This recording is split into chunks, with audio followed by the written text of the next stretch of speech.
have a bit of a demo today. The local class dealer have hooked us up with a rather nice Xerion 4500 with the mapping feature built in. So yeah, I just wanted to show off the dashboard live thing again, really. And looks like we have the horseback installed. We don't. I don't think. I think I recorded this before the horsepack released. This is actually from the horsepack from FS19 that was converted to FS22 and was available for a short time on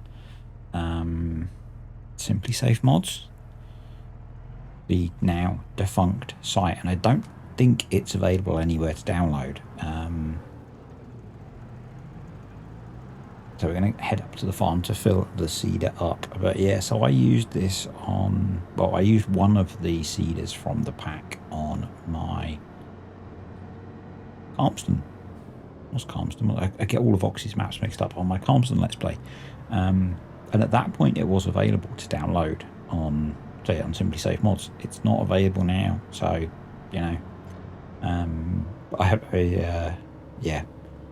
Obviously, you now can get this in the horsepack, which I do have, and the plan actually for equipment on here is to make use of the horsepack because we already have the horse seeder. That came from, I think it's Vertex Designs Discord, I think. I should have Discord open next to me so I can double check.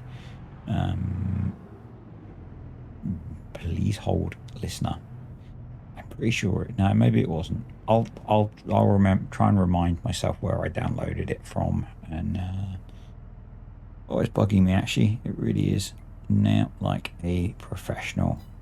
Sure. Yeah, it is Vertex Designs. It's in the community mods section on Vertex Designs website. So that's where I got the horse seeder that I actually have on here that I'm using. So that's the one where you can attach a seeder or a planter to it. But this is not from there. But I guess there's equivalents now in the DLC. So yeah. As I said, just wanted to stick with the horse brand, and I do plan to as we go forwards now. It's really convenient actually, because I don't know which video it was in.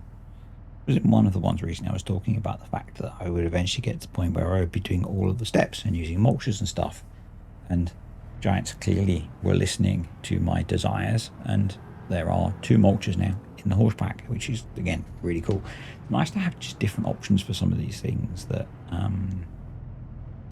there aren't necessarily that many base game tools for. So yeah, and I've played around with the horsepack, the actual horsepack, a little bit now. The rain harvesting, the harvesting in the rain video that I did, I used a horse seeder and a horse planter to do that. Really nice looking bits of kit. Yeah, so looking forward to getting them on here. I do think at some point we will want to upgrade to the 12-meter seeder and planter that are in that pack on here, because so much nicer having a 12-meter planter rather than 6. So yeah, so up at field 23 where we're going to be planting canola, and because we have we have an 18-meter sprayer, but we can configure it to 24 meters. We're going to have to do tram lines every other row, which means to start the headland we can either take the Cartec approach of leaving a nice boundary for the wildlife, or we need to switch half the seeder off, which is what we're actually going to do. So the button on the right hand side just above the speaker symbol in the proceed menu lets you turn half of the seeder off, because what you want to do is you need to shift the tram line in half a row. So that's the easiest way to do it. Yeah, so that's what we're going to do. I had planned to run most of this in cab, but actually playing in cab is really hard. And for a start, I've turned the wrong part of the seeder off. That's it. So actually, most of the field work I'm doing out of cab because, yeah, being in cab with something this size without GPS on was quite tricky, I found. So, but we are off. At the moment, I've got automatic nitrogen application on. I do end up changing that because I didn't want to have to run back to the farm, but I do in the end anyway, run out in the end of, I don't know if it was nitrogen, sorry, if it was fertilizer or seed, but I run out of something, so I do have to run back to the farm anyway. So, but we'll bring the sprayer back over. Just thinking we shouldn't need to weed this field because we got paid to plough it just before we brought it. So yeah, slightly cheeky, but that's how it is, I guess. Yes, I've had a little look around the map in the horseback. It looked quite nice. It's actually a Giants map that I wouldn't be against playing, I think. It looks alright. It's quite weirdly set up in that it's a few very big fields. And also quite weird in that it seems pre-programmed to always start you with cotton in the biggest field. Well, that's based on I've started on it a couple of times and I've seen someone post on Facebook that they got cotton. So, seems biased towards cotton anyway, which is weird. I can't remember where in Europe the map is based, but I doubt they grow much cotton there because that's not really a crop for mainland Europe. So, oh well. I think I had kind of hoped, certainly I had kind of hoped, and I'm pretty sure Farms in Briscoe had kind of hoped that with the update that came with the horse pack, it would include fixes for the map for Saxthorpe and other maps that don't work on old gen consoles. At this point, I don't know if it does or not. I'm guessing it doesn't, which is a bit frustrating. I know Farms in Briscoe's been thinking about how he might update this map or not. My view is honestly it doesn't need more stuff adding. Yeah, I think he was worried about a lack of productions and that there's only cows, but so many places you can add productions on this map. There's all the little spots that he pre-set for that. And my view is if you want to add other animals, you can. And now I'm just adjusting the nitrogen rate because we're getting through the nitrogen quite quickly. So we're going to do a manual application and then so we'll come back and spray. My view is that I really like the way that the cow farm is a very central, dominant feature of the map. And that if you want to do other animals, you can add them in, you know, if you want. There's plenty of space. Could sell a couple of sheds, maybe add in some animal sheds. So I'm somewhat biased. I'm not necessarily biased.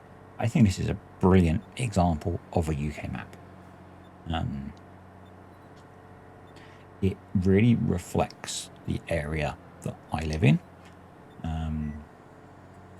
that it's not as tight as the, you know, like over the west where Court Farms is based. There are areas around here where it's that tight as well, but a lot of them aren't, particularly where the farms are away from the roads and there's farm tracks. They're often a little bit more open. The gateways are a bit more open. Sometimes there aren't even gates like this. So this is a lot more like, you know, what I see locally. And I just think it's a really nice example of a UK map. And I like the fact that a lot of the map is dedicated to farmland. Yeah, so I think it's really good. So we've done our lap with half of the seeder turned off. We're now going to switch all of the seeder on and we're going to put tram lines on. So the idea being is this will give us a tram line from the entrance to the field in, and it's offset so that our first lap round the headland will cover all of the crop and then we'll do the up-down rows. So I end up doing, I think I do another headland as well. I find with using Proceed, it's better to do more headlands than you think.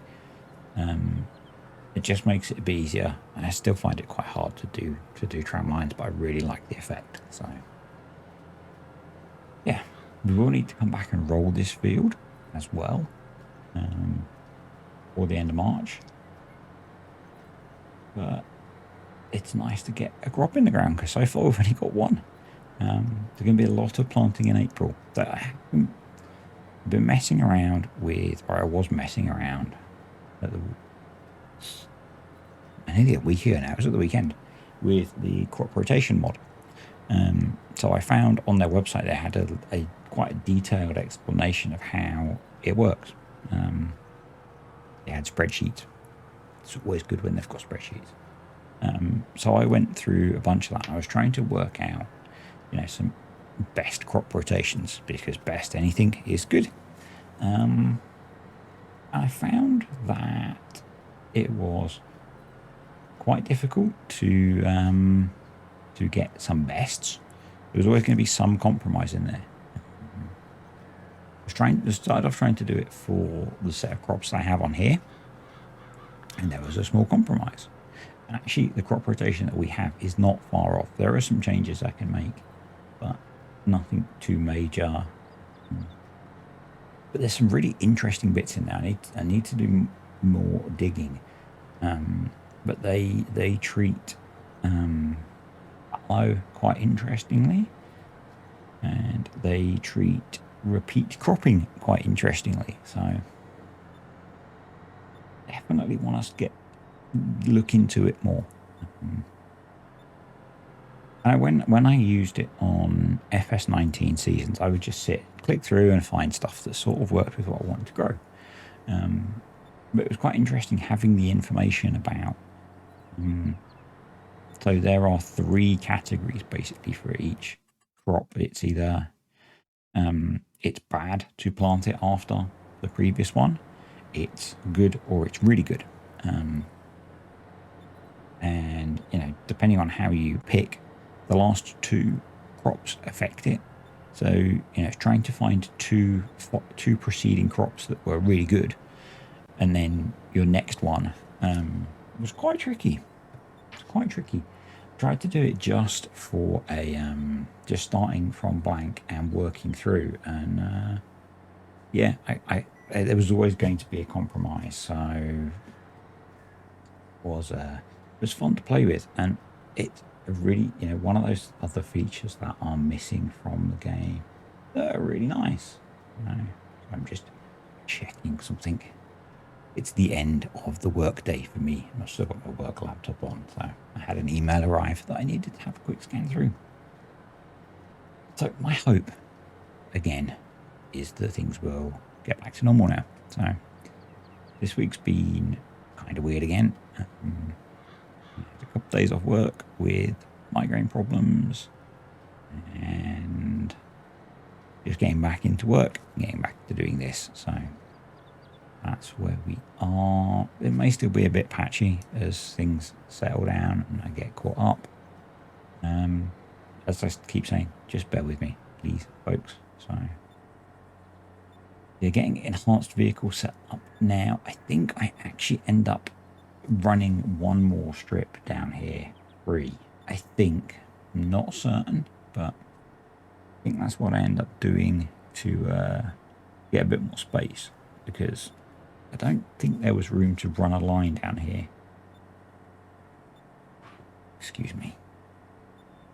You can see in the precision farming maps the change where I switched from automatic to manual for application. I still need to do a tutorial on enhanced vehicle GPS. That's what this is. This is enhanced vehicle GPS. I had planned to do that this week, but plans change. So probably next week I'll get that done. I'm going to do like I did for VCA. I'm going to focus on the GPS element. Yeah, I did another strip, and now we're going to set up GPS. I'm going to focus on the GPS, auto steer, whatever you want to call it, element first, and then I'll try and do soon, but not immediately, videos on the other features that come. We're putting our first tram lines in now that come as part of VCA and enhanced vehicle. So to give you a bit of a run through, you can see around the speedo and the tachometer on here. We've got the HUD that enhanced vehicle adds. So we've got the bit for the one directly above is to do with the GPS. So it's telling you that we're on track 0. We're adding 1, so we'll go to track 1. The heading, it's green, so we're locked onto it. The working width of 12 meters, and then above the working width is the headland mode. We've got the park brake to the left, and we've got the 4-wheel drive and the diff locks, and then up just under where the money is, we've got the repair and paint status of the vehicle and the fuel and def and how much fuel it's using. So there's a whole load of stuff like that that I'll run through separately. You get weight as well, which I kind of like that. I don't know why. I kind of like knowing how heavy stuff is in Farm Sim.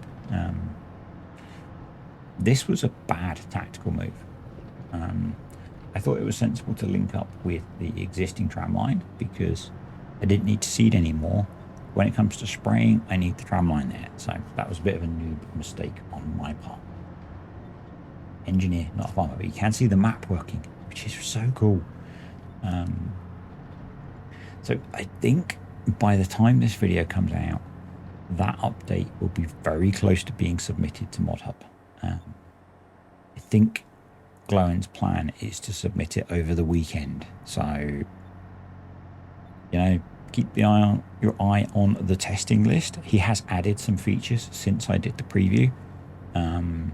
Might do another update on that. Might wait until closer to it coming out. But yeah, he's added a few more features which are quite cool. So yeah, I might demonstrate it more thoroughly as well, because it does have integration for GPS and a few other mods as well. It's one of those mods where I just need to spend a bit of time playing with it actually to get used to how it all works. But yeah, that's just cool. It's very cool. I think that the icon is actually from another mod for contracts. I think, I'm not sure. Don't hold me to that. It might be coming through from Dashboard Live, and the fact that I've got Proceed installed, I'm not certain. So, but yeah, very nice. You can see it's Glowin's done a really good integration, and it pulls through onto the main screen as well. So we'll show you the PTO and the lift and stuff like that as well. It's really good, really good. And I guess this is the sort of stuff that happens when you've got players that are motivated to want to add features that they want to the game. You know, and so many modders add stuff because it's what they want. I mean, I do. I'm much more limited in skill than these guys, clearly. But going back to the mini BGA, my first mod, I wanted a small, cheap, fast BGA.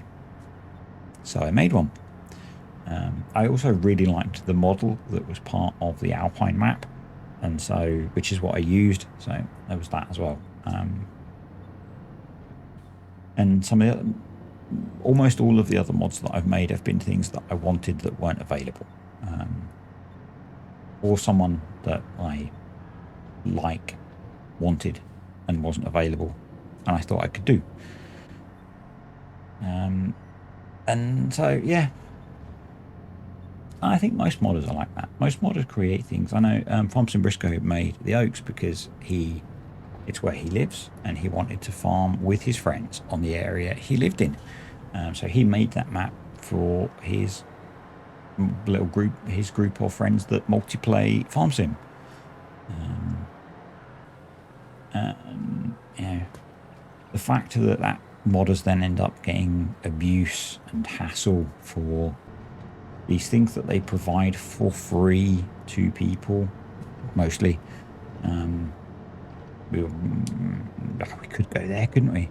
I'm not 100% sure which modding team it is. Should look that up while we chat. So I've been and refilled the cedar. I refilled the fert. Didn't refill the seed because we didn't need to, but let's have a look. I want to confirm who it is before I start talking about them. So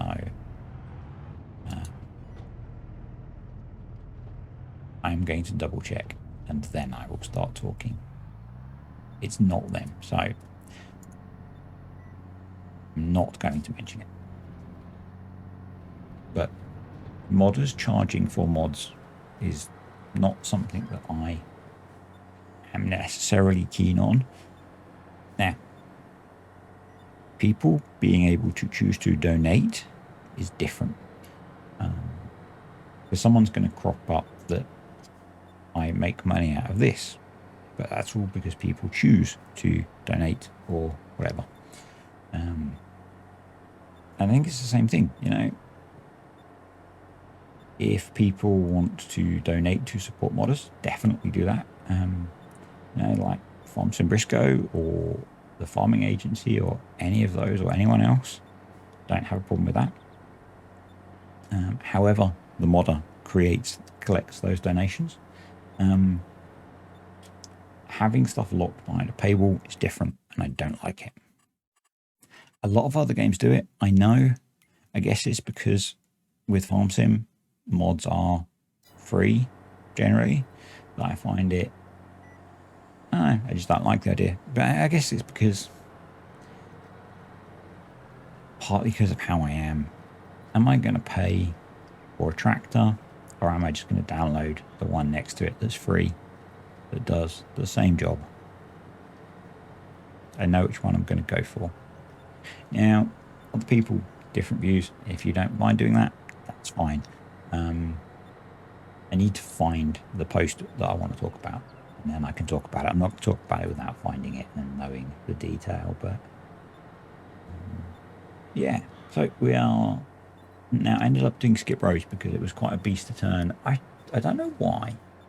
I find these four-wheel steer tractors don't steer very well when they have implements on the back. Someone can point out why if they know. So I found it was better to skip rows. So now we have to do all of the rows with tram lines on. So what I actually ended up doing is switching from semi-automatic to manual mode, so that all of the rows that I've just done that didn't need tram lines, they weren't on. And now for all of these, I've got them switched on. And that will work just fine. And, you know, realistically, do you need tram lines in the field? You do not. You know, if you put care wheels on with Farm Sim, you won't damage the crop at all. Or if you turn crop destruction off. But I think they look really cool. I think they add a really nice visual effect to the game. Again, where I live, most of the fields are full of tram lines. The only one, it's only because I can't really see because of where they are. Where they plant maize here, I can't tell. Because a lot of the fields with the local hills and stuff, you end up slightly above them and you can see all the maize gets planted at the same level as me, so I can't see. Actually, I can. Have they put tram lines in that field? I don't think they have.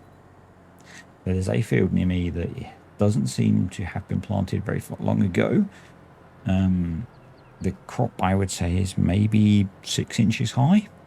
It's way behind the other field. So there's another field of maize growing that's, you know, head height now. Whereas this field is way behind. So yeah, it's interesting. They're growing a lot more maize around here this year. So normally they have had one field. They now have 2 fields and they're fairly big. So yeah, I guess maybe it's proving to be a good crop to grow for them. I don't know where it goes to because there are no large cow farms in the immediate vicinity. There are some a little way away, but I don't think you'd cart silage to them from here. So there's one very small herd of cows on a farm nearby, but I doubt they need that much silage. It's a very small herd. Yeah, unless they're expanding, who knows? And it would make sense that they would grow the feed first. Yeah, that would make sense, but we'll see. We will see. I shared a picture on Discord actually. It was Monday. They had left out Monday morning. I went for a walk across down into the farm tracks, and they left their rollers out in the field. They're a big old set of rollers. And I've said many times they have a big fieldwork tract here. They have a Fendt MT. It's a big set of rollers they had, and it's kind of cool seeing them. So, and I've said a couple of times that I have seen them rolling their fields a lot, but it also means they've probably planted another crop already, unless it's a winter crop. I couldn't remember what was in that field the week before as to whether it was something they would have combined or not. Some of their fields seem to have been set aside this year because of some survey work that was being done in them by the Highways Agency. They may have got some grants to set aside the land because the Highways Agency were in the field doing survey work for stuff. Yeah. So last row, we are almost done. Next time we'll get this rolled and probably move into April where things get really busy, or we'll work on ploughing in the cornfield and we need to knock down the bale bunker. If you're interested in that, it's back in testing.